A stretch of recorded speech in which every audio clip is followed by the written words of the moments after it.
This is problem 16-132. It's on page 753. The motion of the 3 kilogram uniform rod ACB is guided by 2 blocks of negligible mass which slide without friction in the slot shown. If the rod is released from rest in the position shown, determine immediately after release, so we're starting from rest, A, the angular acceleration of the rod, and B, the reaction at A.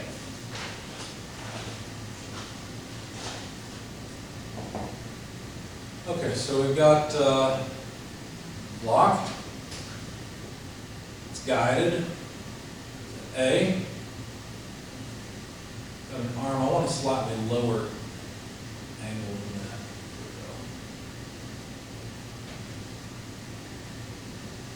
we go. Another block guided at C, and then point B is hanging out here on the end. We don't really care about point B very much. It just adds to the inertia of the rod. The angle is 30 degrees. Half the length is from here to here, so 0.6 meters. The other half is out here. And I just define the entire length as L. That way I can work with it in my equations. The mass of the rod was given as 3 kilograms, and the initial velocity of the whole thing is 0. So we're supposed to find the angular acceleration and the reaction at Y. Now notice that the sliding block, we're assuming it has no friction, neither does this sliding block. So no friction, that means there can't be any force in the horizontal direction at A. Of course, to be a little more accurate, A is that point, just like C is this point at the middle of that block. All right, well, let's start off with a free body diagram. So let's see, I don't need one quite that long. AY, at the center, which is also C, we have the weight. Only CX, there can't be any Y force at C, because it's a sliding block, right? And so actually that's it, those are all the forces. This has to be equal to the kinetic diagram, which is at the center MAY, MAX, but of course this has to be 0, right? Because the center of the rod can't accelerate in the horizontal direction, or the guide would not be working properly. And finally, the dynamic moment. Speaking of I, this is just a long rod, so it's mL squared by 12. And what we would like to do is start off with some kinematic analysis. That's where you always begin. Because the linear acceleration at A and C is somehow related to the angular acceleration of the body. I've already noted that AX is 0. And of course, I guess I didn't really need to write that again because I put it down there. So that's one kinematic result. I would like to relate the acceleration of A to the acceleration of C because somehow those two must be accelerated. So let's just write that the acceleration of point A equals the acceleration of point C plus the relative acceleration between A and C. Now what does this really mean? Well, if you think about the left-hand side of the equation, it's saying that A is going to accelerate something like this, okay? Or when A accelerates to the left, what does that mean?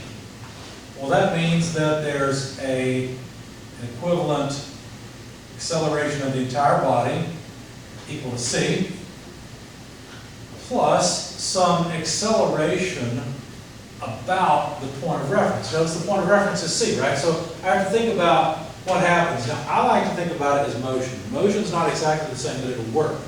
And it's an angular linear motion. So the motion of this point A is equivalent to taking the whole body, moving it up, and pivoting to bring A back into its proper position.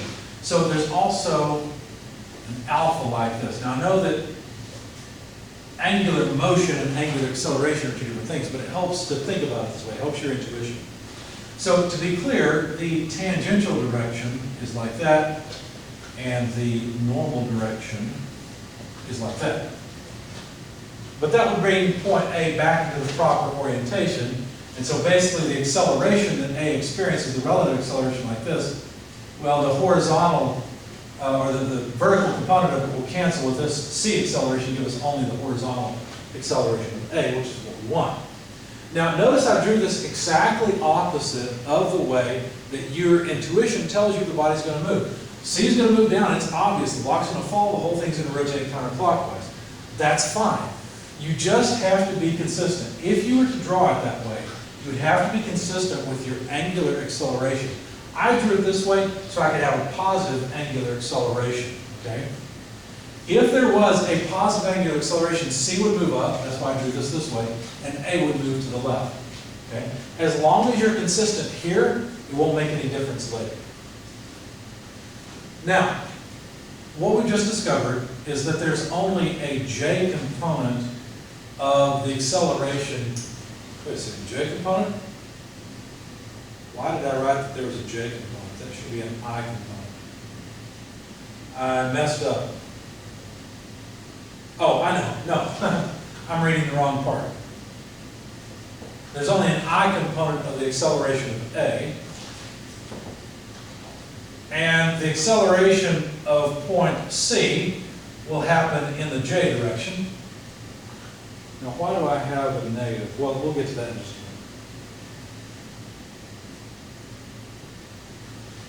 a minute. Actually, let me think for a second. Yeah, this is fine. This is fine. I know that I should get a negative, but I'll let this side give me the negative. Yeah, this is fine. So acceleration point C in the J direction, and then plus, well, let's see, there's going to be an angular acceleration, and alpha L over 2, because that's the distance from here to here is L over 2. And alpha L over 2 in the tangential direction,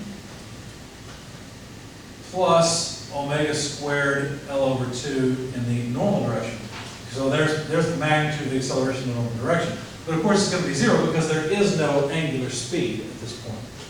So now I'm left with AC in the J direction, plus alpha L over 2, but the tangential direction, what is the tangential direction?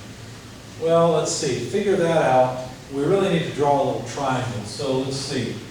I'm going to exaggerate the angle being very shallow and the angle of the tangent direction being very steep. So there's my tangent direction. So this angle would be theta. And there we have it. So the tangent axis has a negative x component and a negative y component. Basically what it means is that the tangent would be equal to what? Let's see, in the x direction negative, let's see, that's this piece, so negative sine theta I minus cosine theta j. So this side is the cosine side, this side's the sine side, this side's the I side, and that's the j side. So cosine goes with j in this case. Okay, so I can write that down here instead of t. Negative sine theta I minus cosine theta j. And so in the x direction, we'd have the acceleration of point A equals only the x component, negative alpha L over 2 sine theta. Now notice, let's check and see if this works. A positive acceleration, angular acceleration, would generate a negative acceleration of A against the coordinate. That makes sense. That checks out. That's fine. In the y direction, notice on the left-hand side there's only an I component, so there's 0 j component equals the acceleration of point C minus alpha L cosine theta over 2. Okay, so alpha L over 2 minus cosine theta, that's this piece, and that's in the j direction. AC is also in the j direction. So what that tells you is that AC, the acceleration of point C, is equal to alpha L cos theta over 2. Now, of course, the acceleration of point C is the same thing as the acceleration of the center of mass, right? So this is just AY. All right, so now we've got relationships amongst the center of mass, the points, AC and AA, and the angular acceleration of bodies. So we've got all the kinematics that we could want. We've already noted AX equals 0. Let's just jot some of this stuff down. The acceleration of point A is equal to negative alpha L over 2 sine theta. That's that one. The acceleration of point C is alpha L over 2 cosine theta, but that's the same thing as AY. Let's see, so we got all that. This was only, yeah, that's it. We've copied down all the kinematics. We don't care about the tangential and normal directions anymore.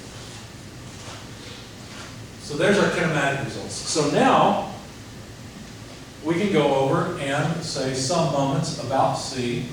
Excuse me, taking counterclockwise is positive. Why would I do that? Why about C? Well, if you notice, AY is something I need to find anyway. It's a single unknown. It gets rid of CX, gets rid of the weight, gets rid of all the effect of the dynamic moments. So if I sum moments about C, I'll have AY, well, negative, because AY causes a negative moment. I need L over 2, but I only need this piece of it. So I'll have to take the cosine theta piece. So L over 2 cos theta. That's the moment arm for AY, and of course it's negative. And then that's it. That equals I alpha. The dynamic moments, or the dynamic forces, don't have a moment arm because we're summing moments about the center of gravity. Well, that was nice, but I don't know alpha, and I don't know AY. Gravity plays into this. Gravity is pulling down. That's really what causes all this, the weight of the thing. So I think if I sum forces in the y direction, I can get gravity into the picture and say AY minus weight, that's an easy sum, equals MAY. But look, AY from kinematics is just alpha L over 2 cos theta. So alpha L over 2 cos theta. Okay. So what that means is AY equals W plus ML cos theta over 2 alpha. Did I get it all in there? Let's see. ML cos theta alpha over, yeah. Okay. Now from our sum of moments equation, we can substitute for AY and get alpha, which is what we wanted from the beginning. Then I guess once we get alpha, we can go back and plug in for AY. So if we substitute for, let's see, substitute this in for AY, we'd have minus, let's see, we're a little too fast. We have minus W plus ML cos theta alpha over 2, that's AY, times L over 2 cos theta.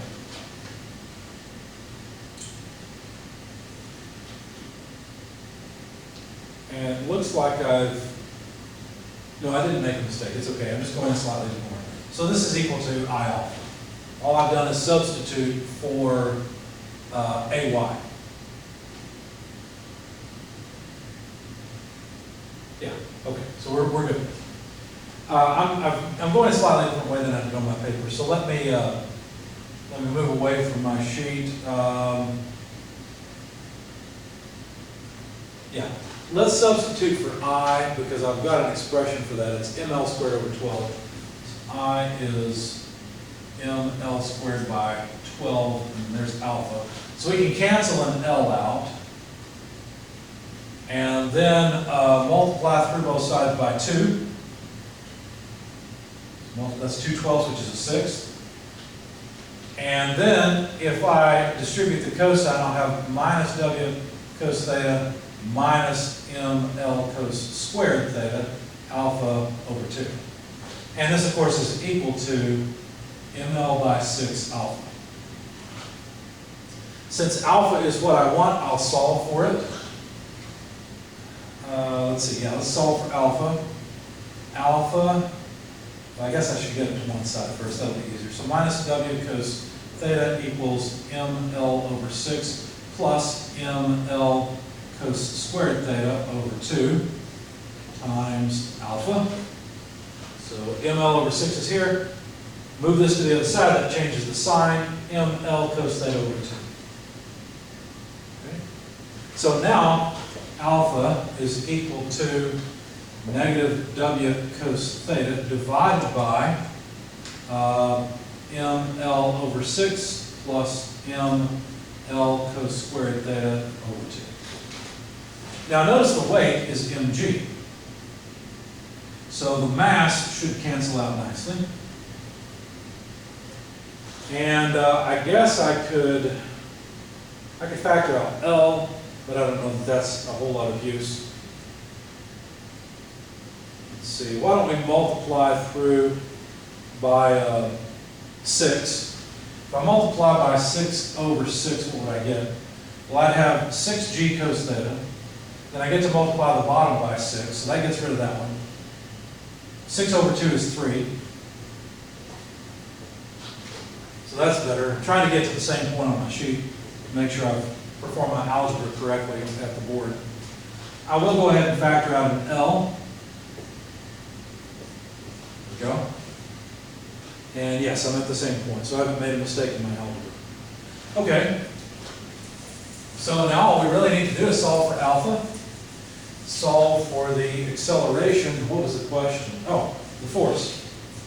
So why bother solving for the acceleration? We'll just get alpha. So from here, alpha is negative 6g. What units are we in? We are in metric.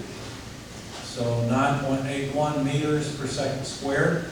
Cosine of the angle theta, 30 degrees, divided by L, which I defined L as the total length, 1.2 meters. 1 plus 3 cosine 30 degrees. Now this cosine has to be squared. That's what I mean when I write cos squared of theta. When you plug all this into your calculator, you'll find that the angular acceleration is negative 13.07 radians per second squared. Remember, I assumed alpha to be positive is in fact negative, which matches what I expected. I knew that it would accelerate in the negative direction because the weight has to drop, so that makes sense.